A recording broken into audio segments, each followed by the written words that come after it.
Ayan, isang magandang araw muli sa ating lahat. Noong nakarang episode ay bumisita tayo sa probinsya ng Quirino.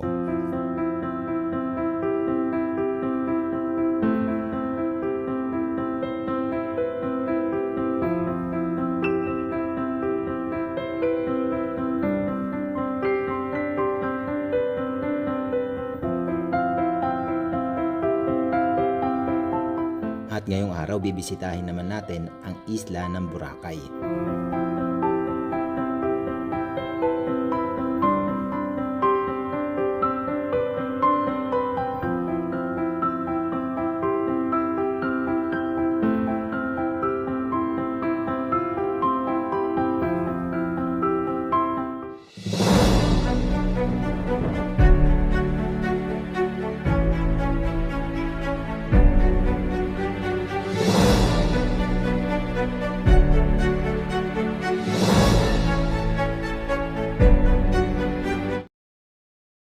Ayan, good morning sa lahat. Nandito kami ngayon sa Manila International Airport at babiyahe kami palipad ng probinsya ng Aklan para bisitahin ang Boracay Island. After ng 2 hours na paghihintay ay boarding na kami sa aming flight.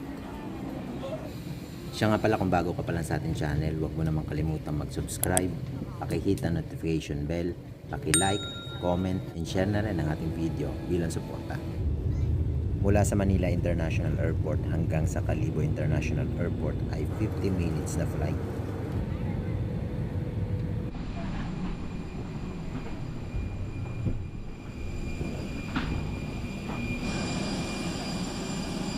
Mula sa Calibo International Airport ay babiyahe naman kami sa Caticlan Port by bus for 2 hours.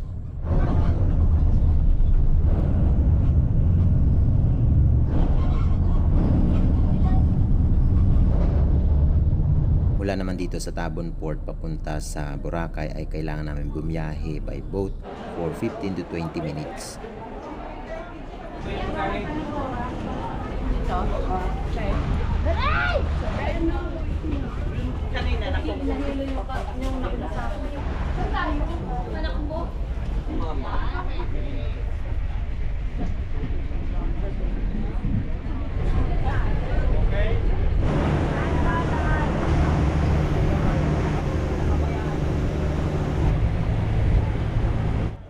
Finally, nandito na kami sa Boracay Island.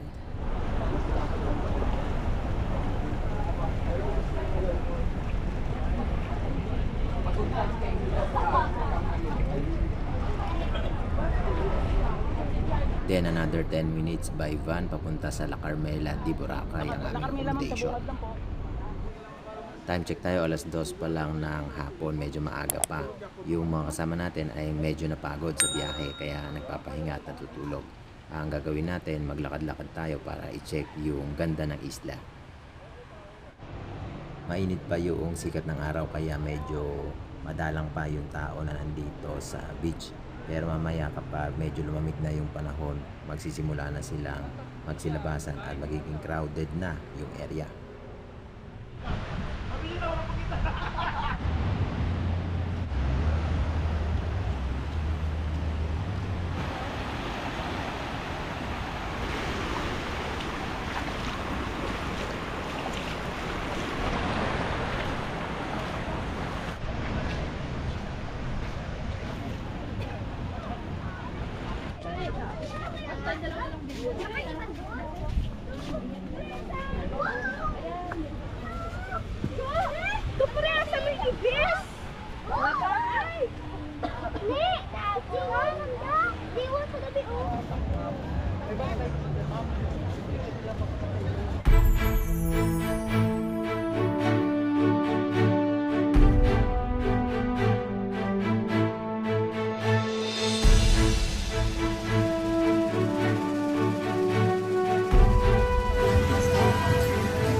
Siya nga pala, kung mahilig kayo sa nightlife, buhay na buhay yung nightlife dito sa Boracay. Maraming pwedeng bilhin, maraming pwedeng gawin, maraming pwedeng kainin. Yun nga lang, yung mga restaurant dito medyo pricey.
na tayo ng tour natin dito sa Boracay at papunta kami sa Bulabog Beach kung saan sasakay kami ng bangka para ikutin ang buong isla ng Boracay.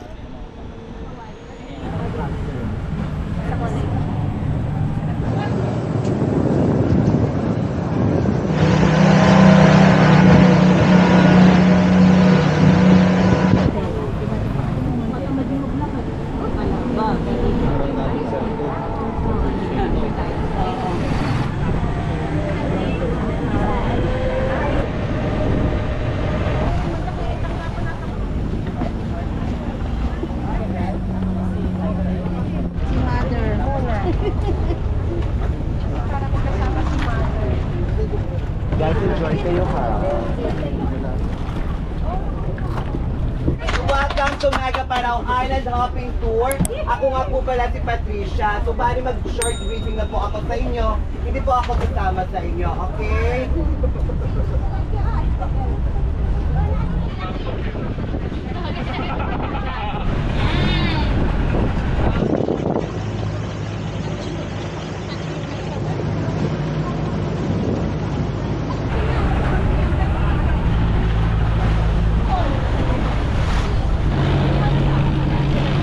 Romblon, Carabao Island. Ito, tapos dito na lang po tayo dito.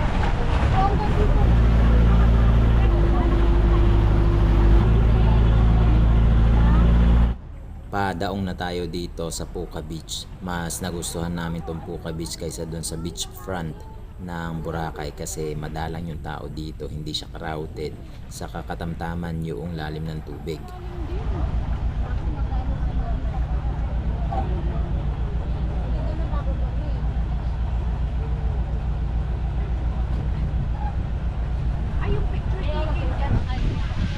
Anong bayan dyan, ma'am? Sa amin na naman din. Mahusay. Tama ninyo to? Isaya ito, tapos Luzon. Romblon saka Aklan. Tapos 20 minutes lang. Kung ganito ka rin natin 10 minutes.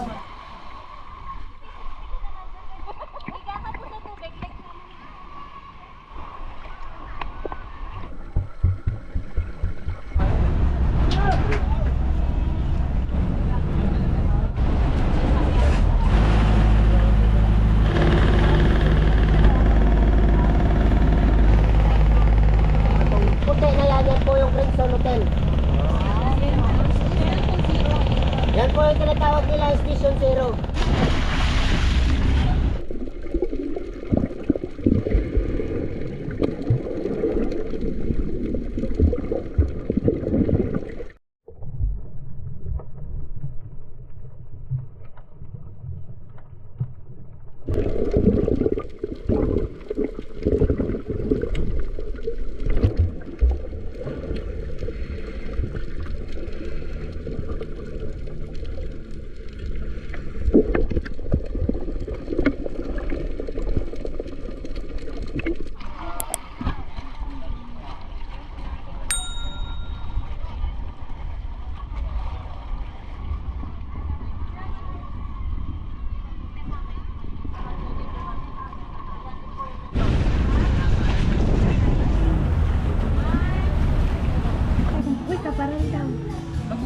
Oh, sige.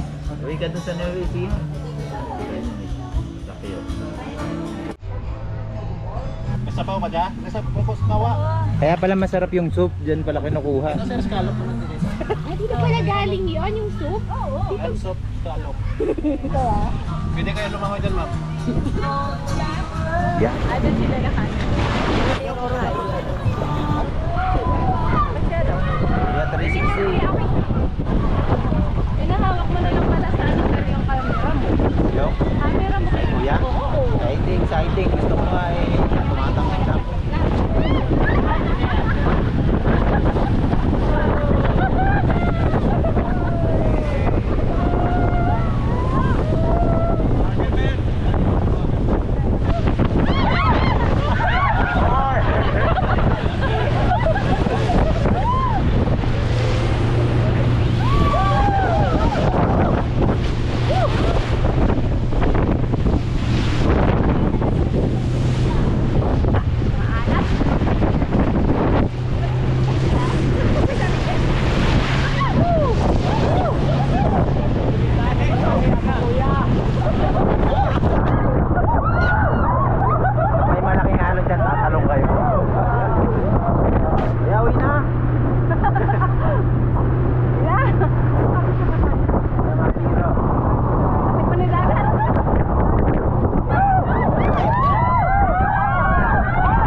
Tara na kuya. Bye-bye.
Day 3 na tayo ng ating tour dito sa Boracay. Ang balak ko kanina ay mag-rent ng bike para magbisikleta ako around dito sa isla kasi medyo maliit lang tong isla. Kaso lang medyo malakas yung ulan kanina, buti ngayon ay tumila na. Kaya bumalik ako dito sa Bulabog Beach.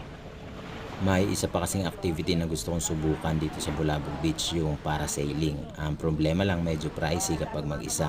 Hanggang sa nakita ko ng mga kasama ko na dito rin pala pupunta sa Bulabog Beach. Tapos sa pagkaisahan namin na mag-land tour na lang papunta sa Mangrove Forest at mamaya ay babalik naman kami sa Puka Beach. Mangrove Forest.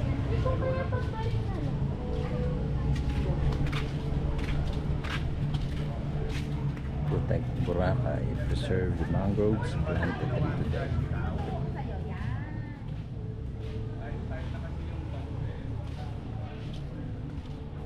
Mangrove trees.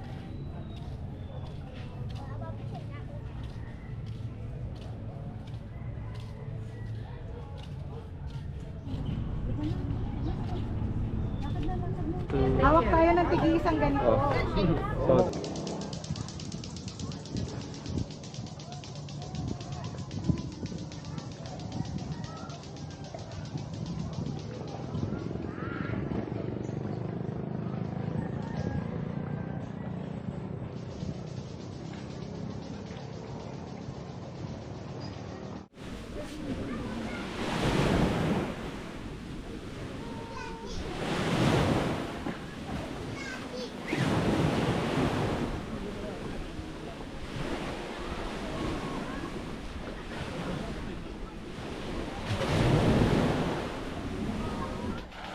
Siya nga pala, yung tour package namin ay 7K. Kasama na doon yung plane ticket back and forth, bus transfer from Calibo to Katiklan, island to island by boat back and forth, service van to accommodation back and forth. Then kasama rin sa inclusion yung 2 breakfast and 1 lunch. Included din ang island hopping at banana boat. Then sa accommodation naman ay 4 days 3 nights.